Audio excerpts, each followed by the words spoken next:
واتبعوا أحسن ما أنزل إليكم من ربكم من قبل أن يأتيكم العذاب بغتة وأنتم لا تشعرون. بسم الله الرحمن الرحيم. السلام عليكم ورحمة الله وبركاته.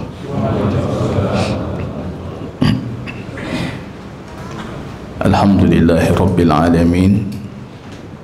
Nahmaduhu wa nasta'inuhu wa nastaghfiruh wa na'udhu billahi min syururi anfusina wa sayyiati a'malina. May yahdihillahu fala mudilla lahu wa may yudlil fala hadiya lahu.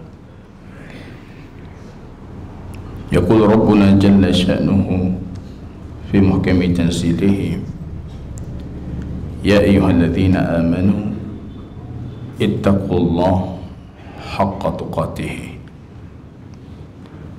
ولا تموتن إلا وأنتم مسلمون. Kaum muslimin dan muslimat sidang jamaah salat subuh yang diberkahi oleh Allah Subhanahu wa Ta'ala. Pujian dan syukur tiada hentinya senantiasa kita panjatkan kehadiran Allah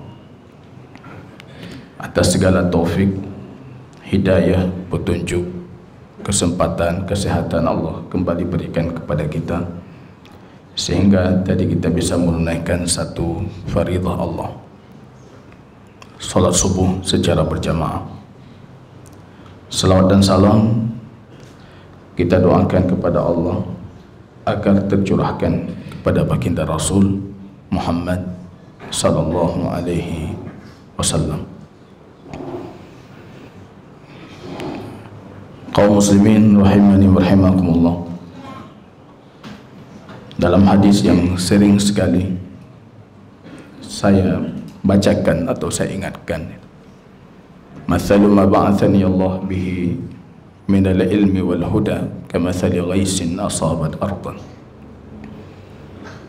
Yang mana Rasul di sana mengatakan permisalan petunjuk, permisalan ilmu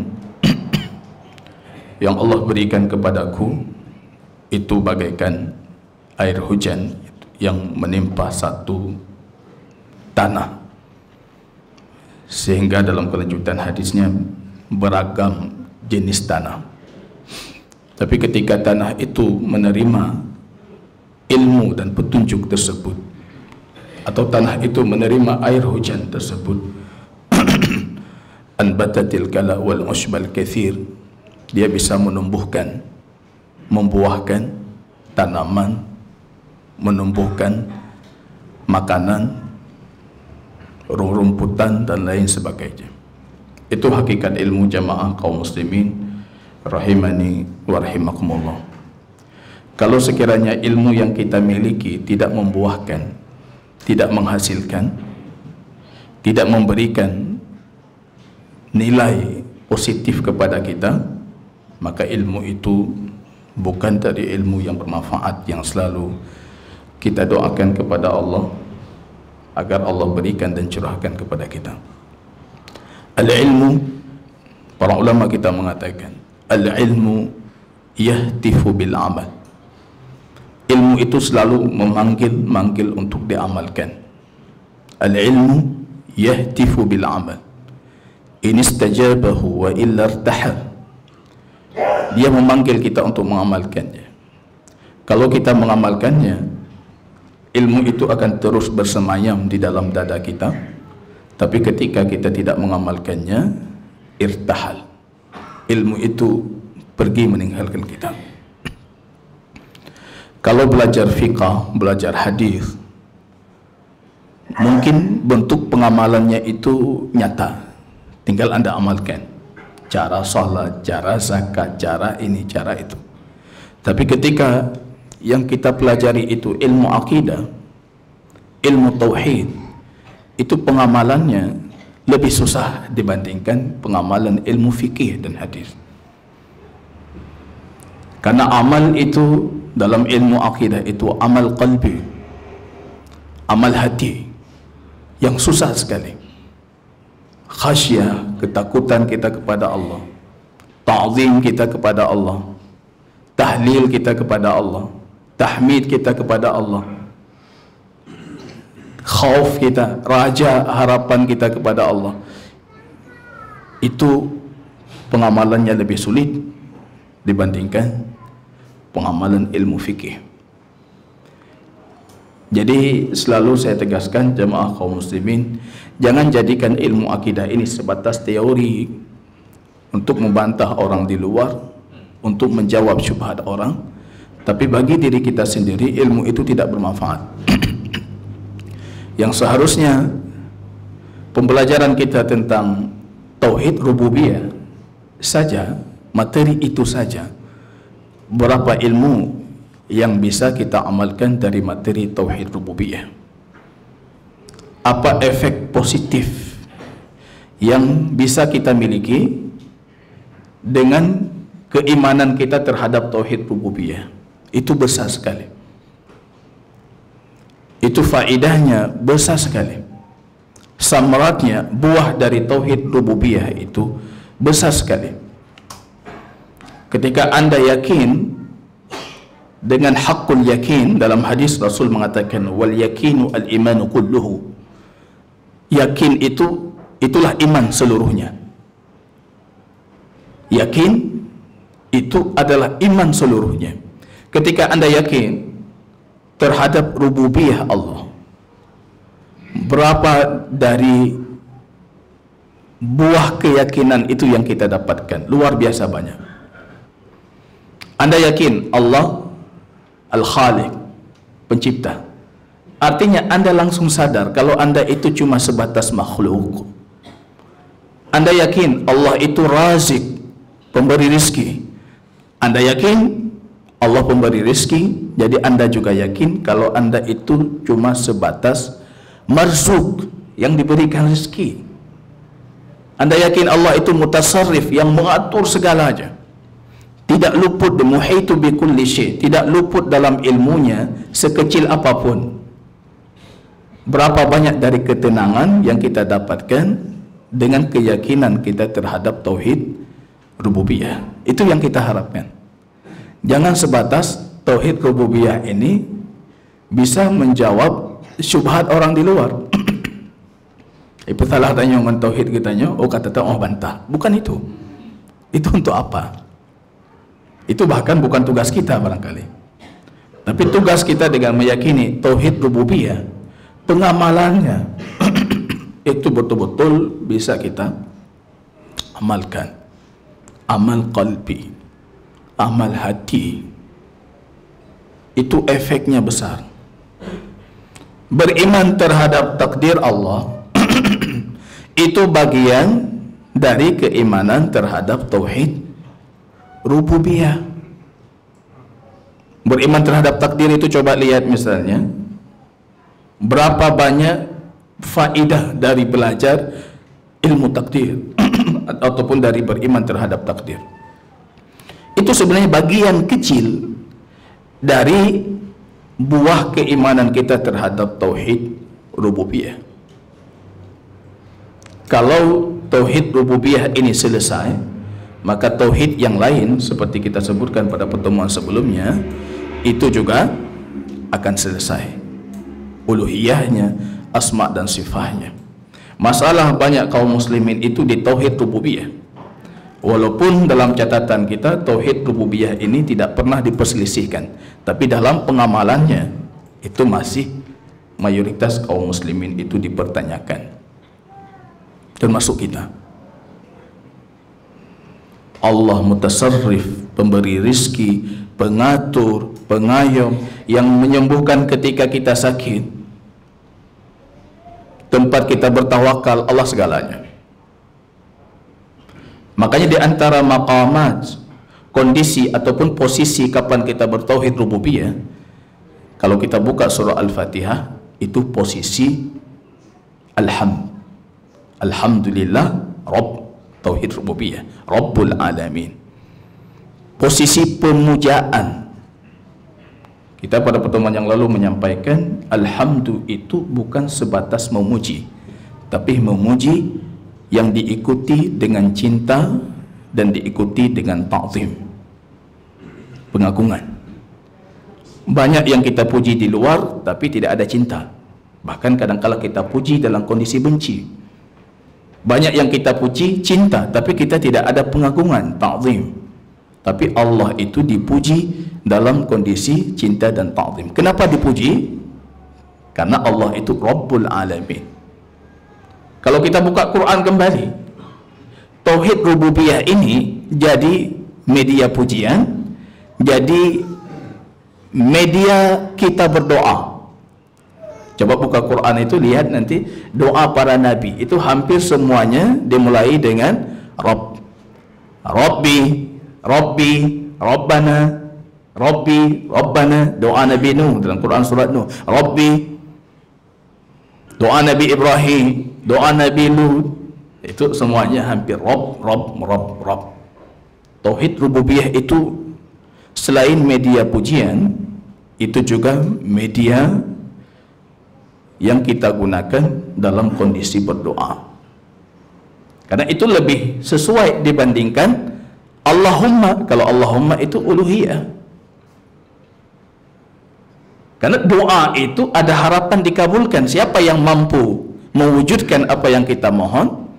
Allah Al-Mutasarrif, yang punya segalanya, yang memiliki segalanya, yang mengatur segalanya. Kalau kita buka Quran kembali, dalam maqamat istislam, berserah diri, juga menggunakan tauhid rububiyah. Linuslima li rabbil alamin, kami berserah diri untuk Tuhan semesta alam. Karena berserah diri itu kepada zat yang memiliki segalanya. Itu maqamat, kondisi-kondisi dalam kehidupan kita, dan kita senantiasa menjadikan tauhid rububiyah itu sebagai media kita mendekatkan diri kita kepada Allah. Ini jamaah kaum muslimin rahimani wa rahimakumullah. Saya ulang kembali, tauhid rububiyah itu mentauhidkan Allah terhadap tindakan Allah. Yang menghidupkan Allah, yang mematikan Allah, yang memberi manfaat Allah, tidak ada yang lain. Yang memberi mudarat Allah, yang memberi rizki Allah, yang menahan rizki Allah juga, yang menyembuhkan Allah, yang mematikan Allah juga. Itu mutasarrif al-mutlaq. Itu Allah Rabbul Alamin. Itu hakikat dari tauhid rububiyah. Maka kalau teorinya sudah kita pahami, tinggal aksinya. Pengamalannya seperti apa? Kenapa ketika sedikit susah saja langsung makhluk yang ada di kepala kita? Bacut mekarat langsung, yang kita ingat itu pertama kali makhluk gitu. Mana si fulan? Mana si fulan? Allah mana? Anda coba bayangkan Ibrahim alaihissalam dalam kondisi berada di antara kobaran api. Datang Jibril menawarkan bantuan, ini tawaran. Apa kata Ibrahim? Minka fala. Kalau bantuan ini darimu, aku tidak butuh. Wa minallah fabala. Tapi kalau itu dari Allah, aku mau. Dalam kondisi seperti itu dalam di antara kobaran api, tauhid rububiyahnya itu masih bekerja. Kita dalam kondisi lapang, tauhid rububiyah nampak. Ya. Di antara kobaran api, minka fala. Dalam Quran disebutkan hasbunallah wa ni'mal wakil, ni'mal maula wa ni'mal nasir. Itu yang dikatakan oleh Ibrahim. Cukup Allah bagiku. Kalau darimu aku tidak butuh, tapi kalau dari Allah, ya aku butuh. Begitu kuatnya tauhid rububiyahnya. Ini jamaah kaum muslimin rahimani wa rahimakumullah. Pada pertemuan yang lalu kita jelaskan itu apa maksud dari tauhid rububiyah, dan Allah punya dua bentuk rububiyah terhadap makhluknya. Ada rububiyah amma, rububiyah Allah terhadap semua makhluk. Allah mencipta mereka, mengatur mereka, mengayomi mereka, memberi rezeki mereka. Itu semua makhluk dapat. Tapi kita sebagai mukmin bukan sebatas tauhid rububiyah ammah yang kita harapkan. Tapi jauh dari itu kita mengharapkan tauhid rububiyah khasah.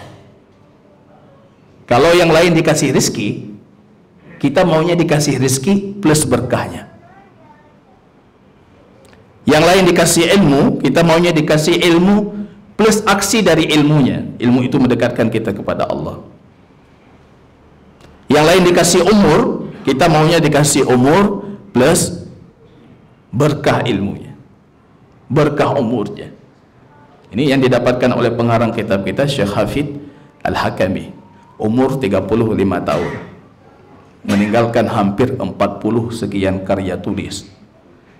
Termasuk ini satu dari sekian puluh karya tulis Syekh Hafidh Al-Hakami yang kita bacakan ini. Mau lebih besar dari ini beliau punya Sulamul Usul. Pembahasannya hampir sama, tapi penjabarannya detail sekali, lebih detail dari ini.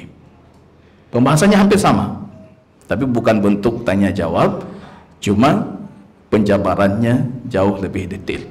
Lebih besar dari itu beliau juga punya. Dalam berbagai macam disiplin ilmu beliau punya karya.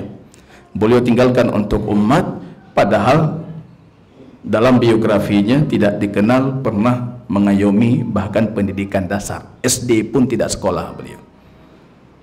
Baik takkan SMP, SD hana aja sekolah. Tapi meninggalkan karya yang mengalahkan kita itu yang sudah S sekian itu. 40 sekian, umur cuma 35, itu berkah. Anda menghitung umurnya Imam Ibnu Jarir At-Tabari, kemudian menghitung jumlah karyanya, dari semenjak lahir beliau menulis tidak kurang dari 1 halaman buku dari balai. Kalau kita jumlah itu berapa banyak halaman yang sudah beliau tulis, kita bagi dengan umurnya. Imam Ibnu Jarir At-Tabari dari baru lahir itu beliau nulis 1 halaman baru lahir. Padahal dalam riwayat kita tahu tafsir Ibnu Jarir itu yang panjang dan tebal itu, yang puluhan jilid itu sudah diringkas oleh beliau atas permintaan para muridnya. Sanggup kalian tulis 400.000 halaman? Oh, enggak sanggup 400.000. Jangankan tulis, baca aja enggak sanggup. Kata beliau, kalau seperti itu, ya sepertiganya saja kita tulis. Itu sepertiganya. Keberkahan ilmu. Kita umur kita berapa, berkahnya di mana gitu. Apa yang sudah kita tinggalkan, jejak kebaikan untuk umat ini. Nah, ini kita perhatikan. Wa qala ta'ala. Pada pertemuan yang lalu jamaah kaum muslimin kita mengatakan, dalam sejarah manusia hampir tidak didapati secara konsep, secara teori orang yang mengingkari tauhid rububiyah. Hampir tidak ada itu. Kalau di luar ada yang mengingkari, nyebut tauhid rububiyah loh, itu ngeyel itu, keras kepala. Padahal kalau kita jelaskan rububiyah itu seperti ini, semua sepakat. Tidak mungkin orang di luar itu tidak sepakat dengan kita pembagian 3 tauhid. Itu tidak mungkin, tidak mungkin. Karena akidah kita ini yang kita yakini, termasuk diantaranya pembahasan pembagian tauhid ini, itu sebenarnya semurni-murninya akidah yang tidak mungkin kaum muslimin mengingkari. Coba di luar kita jelaskan, tauhid rububiyah itu kita mentauhidkan Allah terhadap perbuatan Allah. Sepakat enggak? Semua sepakat. Bahkan sejarah manusia, kalau kita buka lembaran sejarah manusia itu, tidak ada yang mengingkari. Maka dalam Quran surat Ar-Ra'd di sini Allah bertanya, "Qul man rabbus samawati wal ardh." Katakanlah wahai Muhammad kepada mereka, ini kafir-kafir Quraisy yang jadi objek lawan bicara baginda Rasul, siapa Rabbus samawati wal ard, Tuhan langit dan bumi. Qulillah, mereka akan mengatakan Allah. Enggak ada masalah. Orang jahiliyah beribadah kepada Allah, iya, beribadah kepada Allah. Buktinya dalil-dalil Qur'annya banyak. Umar bernazar di masa jahiliyah, itu ketika penaklukan Mekah, baru nazar itu diungkapkan kepada Rasul. Coba dengan nazar Umar. Ya Rasulullah, aku dulu di jahiliyah bernazar beriktikaf 1 malam di masjid ini, Masjid Haram. Ini sudah Fathul Mekah. Jahiliyah dulu, ini sebelum kita hijrah dulu, saya punya nazar, belum saya tunaikan. Iktikaf 1 malam di Masjid Haram. Apa kata Rasul? Aufi nadraka ya Umar, tunaikan nazarmu. Coba bayangkan kalau nazar jahiliyah Umar itu bukan untuk Allah, tidak mungkin baginda Rasul memerintahkan untuk tunaikan, karena nazarnya itu untuk Allah. Maka Rasul mengatakan tunaikan nazarmu, karena itu ibadah untuk Allah. Hadza lillahi bi za'mihim, dalam Quran disebutkan ketika mereka menyembelih, punya sesuatu yang dikorbankan untuk Tuhan mereka, orang jahiliyah itu memilah. Hadza lillahi bi za'mi, ini untuk Allah, dakwaan mereka, kata Quran. Wa hadza li syurakaina, dan ini untuk Tuhan-Tuhan yang kami syirikkan. Dipilah memang. Ini untuk Allah, ini untuk berhala kami. Allah ada. Tapi kenapa dalam Quran surah Al-Kafirun, la a'budu ma ta'budun wa la antum 'abiduna ma a'bud. Kamu tidak menyembah apa yang aku sembah, padahal mereka menyembah Allah itu. Itulah yang dimaksud jamaah kaum muslimin. Masalah orang jahiliyah itu di uluhiyahnya. Maka Ibnu Abbas mengatakan, "Wa ma khalaqtul jinna wal insa illa liya'budun." Aku tidak menciptakan jin dan manusia kecuali hanya untuk beribadah kepadaku. Kata Ibnu Abbas, bukan ibadah seperti yang kalian pahami, tapi ibadah itu liyuwahhidun, untuk mentauhidkan aku. Tauhidnya yang masalahnya, bukan masalah ibadahnya, karena mereka juga beribadah kepada Allah. Semua bukti menunjukkan itu. Bahkan mereka mengatakan berhala ini liyuqarribuna ilallahi zulfa, hanya untuk mendekatkan kami kepada, itu media saja, perantara, wasilah untuk Allah. Mereka ibadahnya untuk Allah. Maka kalau ditanyakan siapa pencipta langit dan bumi, Tuhan semesta alam, mereka akan mengatakan Allah. Qul afattakhadtum min dunihi awliya, tapi kenapa kalian mengambil selain Allah sebagai wali kalian, penolong kalian? Allah tidak mau itu. La yamlikuna naf'an wala dharran, yang tidak punya manfaat dan tidak punya kemudaratan. Qul hal yastawil a'ma wal basir, apakah sama orang yang buta dengan orang yang bisa melihat? Am hal tastawil dhulumatu wan nur, apakah sama kegelapan dengan cahaya? Am ja'alu lillahi syuraka khalaqu ka khalqihi fatashabahal khalq, apakah mereka menjadikan untuk Allah itu sekutu yang mampu menciptakan seperti ciptaan Allah sehingga ada penyamaan antara ciptaannya? Qulillah khaliqu kulli syai' wa huwal qahidul qahar, maka katakan kepada mereka, hanya Allah pencipta segala sesuatu, wa huwal wahid, Allah itu esa dan qahar, yang menguasai segalanya. Allahul ladzi khalaqakum, Allah yang menciptakan kalian. Summa razaqakum, ini bercerita tentang dalil-dalil tauhid rububiyah. Ini cuma penegasan saja jamaah, karena kita tahu tauhid ini memang tidak diperselisihkan dan tidak butuh dalil. Tauhid rububiyah nggak butuh dalil, karena semua sepakat untuk apa dalil. Dalil itu diberikan untuk orang yang tidak setuju. Tapi ini untuk penegasan, penguatan materi. Allah alladhi khalaqakum summa razaqakum summa yumitukum summa yuhyikum hal min syurakaikum man yaf'alu min dhalikum min syai' subhanahu wa ta'ala amma yusyrikun. Allah yang menciptakan kalian, memberi rizki kalian, mematikan kalian, menghidupkan kalian. Apakah ada sekutu kalian itu yang melakukan seperti apa yang Allah lakukan? Subhanahu, maha suci Allah dan maha tinggi dari apa yang mereka syirikkan. Jadi masalah jahiliyah itu masalah syirik, bukan masalah tidak beribadah kepada Allah. Jadi bukan masalah kami tidak beribadah kepada Allah, beribadah kepada berhala, bukan. Masalahnya mereka mensyirikkan Allah dengan berhala mereka. Wa qala ta'ala hadza khalqullah, Allah mengatakan ini ciptaan Allah, fa'aruni, maka nampakkan kepadaku, madza khalaqal ladzina min duni, selain Allah bisa ciptakan apa? Selain Allah bisa buat apa?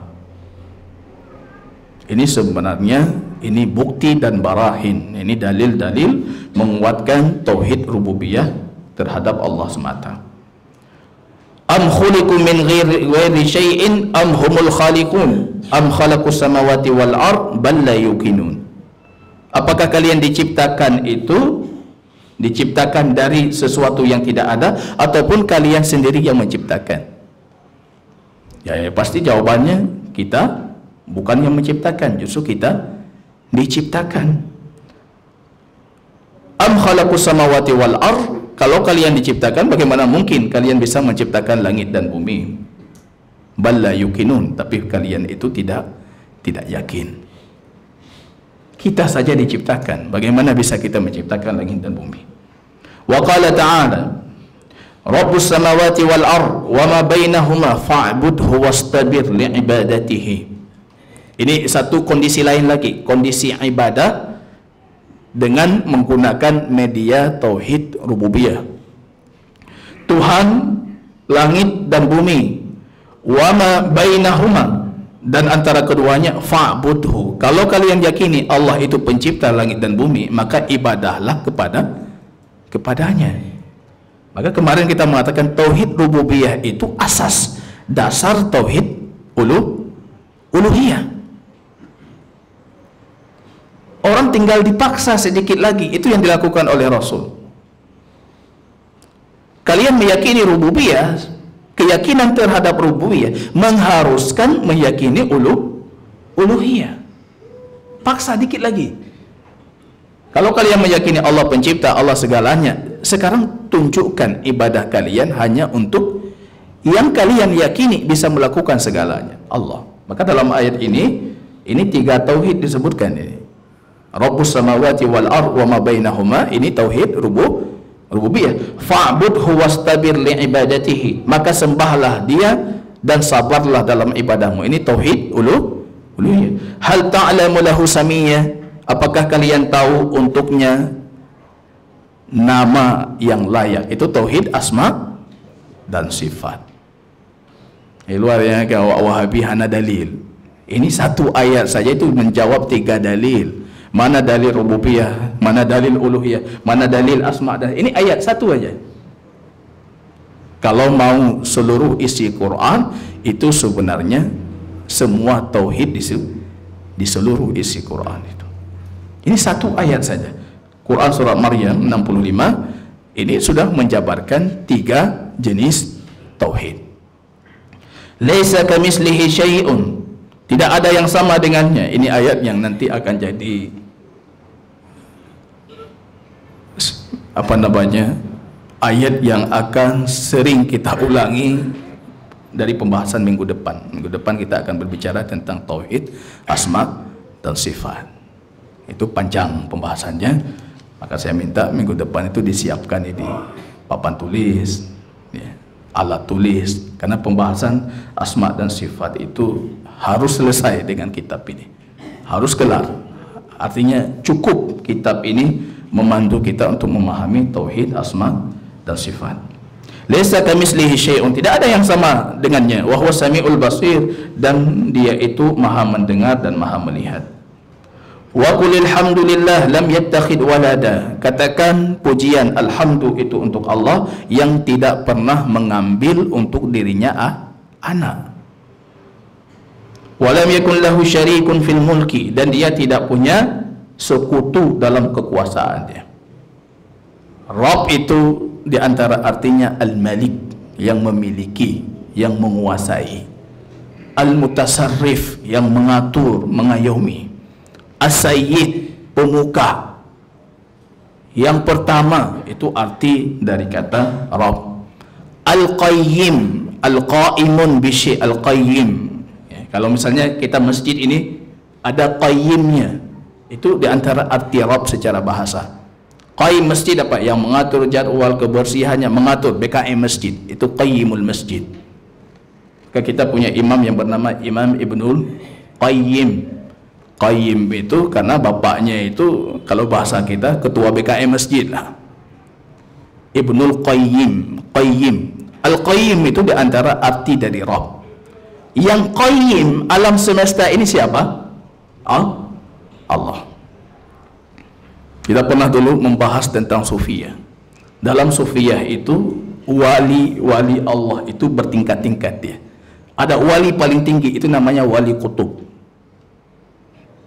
Wali kutub itu ada yang lebih tinggi lagi, Al-Ghausul Akbar, pertolongan paling besar.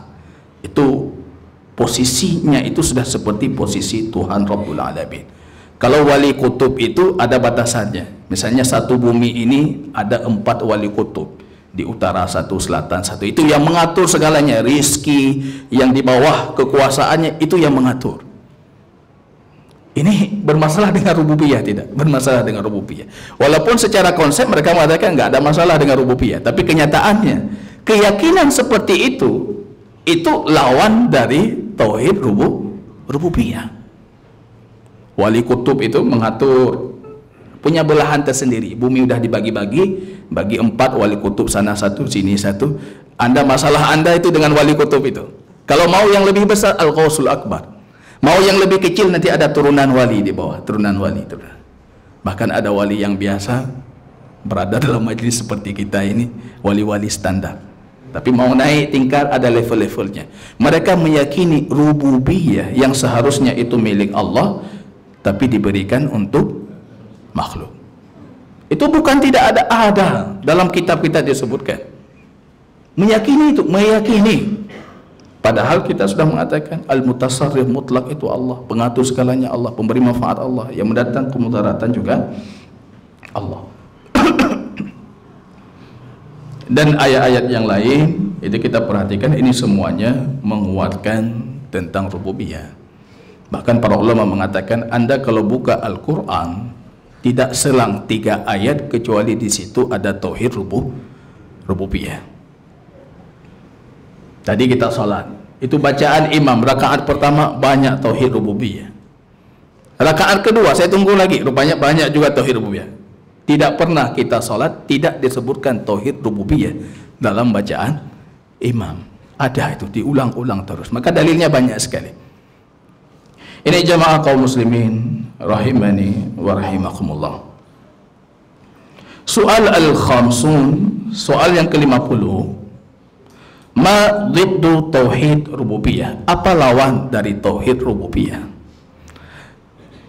Kalau tauhid rububiyah tadi kita katakan, itu kita meyakini Allah itu punya keesaan dalam tindakan dan perbuatannya. Jadi lawannya yang meyakini kalau hak Allah dalam rububiyah itu diberikan kepada makhluk. Dan secara teori sedikit orang seperti ini. Yang paling pertama penentang itu tentunya orang mulhidin, orang ingkar Tuhan, ateis secara teori, tapi dalam prakteknya nyekam mekarat Allah Allah. Sama seperti katanya Cina ketika datang tsunami itu, Allah. Orang mulhidin, ya, kalau dalam kondisi normal menentang Allah. Kalau Allah katakan ketika mereka di tengah laut digoncang dengan ombak yang deras, mereka memohon kepada Allah. Mulhidin yang menentang rububiyah Allah, itu lawan dari tauhid rububiyah. Orang Nasrani, Nasara, orang Kristiani yang meyakini at-tatslits, meyakini trinitas, walaupun mereka bingung dalam keyakinan mereka, tapi secara konsepnya itu menentang tauhid rububiyah. Meyakini ini diciptakan oleh 3 Tuhan, Tuhan Bapa, Tuhan Anak, dan macam-macam, ya. 3 secara ketuhanan satu, tapi secara oknum ataupun akanim itu 3. Kalau kata Syekh Islam Ibn Taimiyah dalam Majmu' Fatawa, Anda tidak pernah melihat agama yang paling lucu dibandingkan agama Nasrani. Itu agama lucu.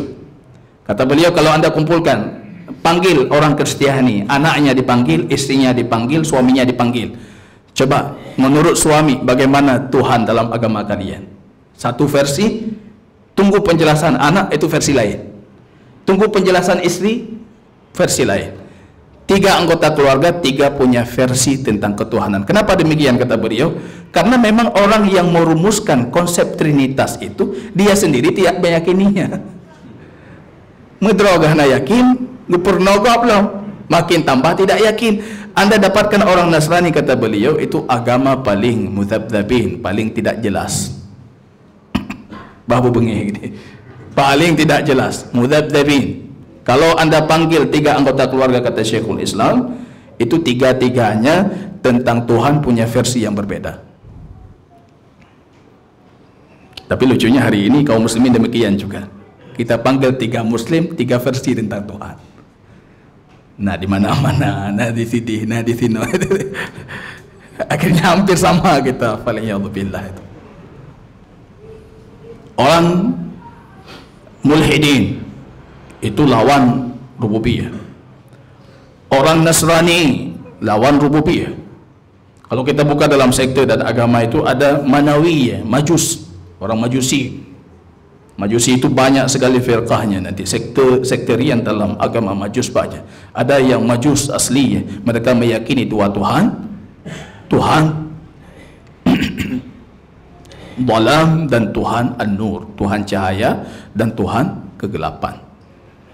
Tapi dalam akidah asliyah, Majusiyah asliyah, mereka meyakini kalau Tuhan cahaya itu azali, tapi kalau Tuhan kegelapan itu muhdas, datang belakangan itu. Tapi ada juga orang Majusi yang meyakini Tuhan kegelapan dan Tuhan cahaya itu dua-duanya azali. Semua firqah Majusiyah, sekte Majusiyah dalam agama Majusiyah, agama Majusi, itu semuanya menentang rububiyah. Sekarang orang seperti itu sedikit sekali. Yang punya keyakinan seperti itu sangat sedikit. Kemudian turunannya Gulat Sufiyah, itu ekstrim, orang-orang ekstrim dari Sufiyah yang punya keyakinan berlebihan terhadap kewalian, itu juga menentang tauhid rububiyah. Bahkan tidak jarang dalam kitab mereka itu kita dapatkan kisah-kisah yang mengisyaratkan dalam kondisi sulit mereka beristighasah, meminta pertolongan besar dari wali-wali Allah. Syiah dengan berbagai macam rumpun sekterian Syiah, mayoritas mereka secara akidah juga menentang tauhid rububiyah. Aghisna ya Ali, dalam ibadah mereka, ya Ali kami beristighasah, meminta pertolonganmu, itu bermasalah dengan rububiyah. Nusairiyah, akidah Nusairiyah yang tersebar di negara Syam, Nusairiyah, Batiniyah, itu punya masalah dengan tauhid rububiyah. Mereka bahkan Nusairiyah itu meyakini kalau Ali itu Tuhan. Mereka gelantu yang kaswali, melihat kilat, oh itu cahaya dari tebasan pedang Ali. Dalam kondisi sulit meminta pertolongan kepada Ali. Itu akidah batiniyah. Itu punya masalah dengan rububiyah. Apa kaum muslimin tidak punya masalah? Banyak kaum muslimin yang punya masalah dengan tauhid rububiyah. Nikah susah ke Syekh Abdul Qadir, sudah susah sudah Imam Fulan, sudah Tunku Fulan. Itu punya masalah dengan tauhid rububiyah. Ini kita bacakan. Apa lawan dari tauhid rububiyah? Lawannya itu i'tiqad mutasarrif ma'allah. Anda meyakini ada yang punya kekuasaan selain Allah, bisa mendatangkan manfaat selain Allah, bisa memberikan mudarat selain Allah, bisa mengatur kehidupan Anda selain Allah. Fi ayyi syai'in min tadbiril qaum, dari pengaturan dan pengayuman alam semesta, min ijadin aw i'damin, bisa memusnahkan, bisa menghidupkan, bisa mematikan, bisa menghilangkan, bisa mendatangkan manfaat, bisa menolak kemudaratan. Kalau Anda yakini semua itu untuk selain Allah, maka Anda punya masalah dengan tauhid rububiyah. Au ghairi dzalika min ma'ani rububiyah. Ataupun itu lawan kedua dari tauhid rububiyah, i'tiqadu munazi'in lahu fi syai'in min muqtadayati asma'ihi wa sifatihi. Kal ilmul ghaib wa kal 'azama wa kal kibriya wa nahwi dzalik. Ataupun meyakini ada yang menandingi Allah terhadap konsekuensi asma dan sifatnya Allah. Allah itu mengetahui segalanya. Anda meyakini ada orang yang mengetahui segalanya. Itu dalam akidah ghulat sufiyah ada seperti itu. Ketika mereka mengatakan wali fulan wali kutub, itu wali kutub versi mereka, itu memang kutub, dia paham segalanya, dia punya ilmu segalanya. Ini Anda meyakini ada yang menandingi Allah terhadap ilmu gaib. Ketika hilang sesuatu, ya, Anda pergi kepada satu orang dan Anda meyakini dia mengetahui perkara yang tidak diketahui orang lain.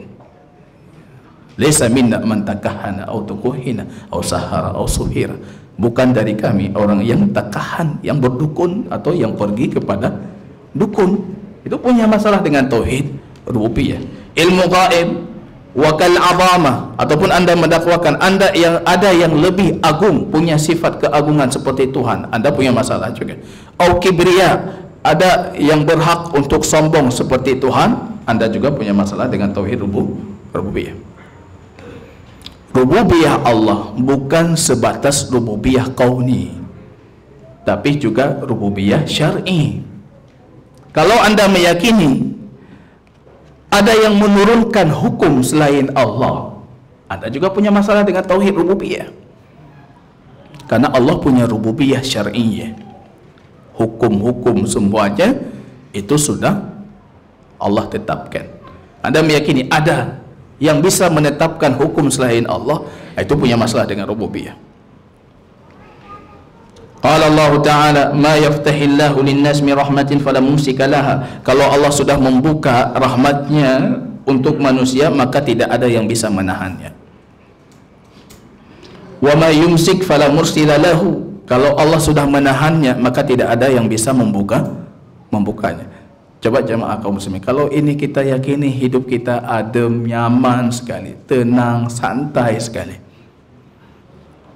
rezeki enggak susah kita, ikhtiar, tapi kita tidak akan resah dan galau seperti orang lain. Kita nyaman sekali, tenang kita.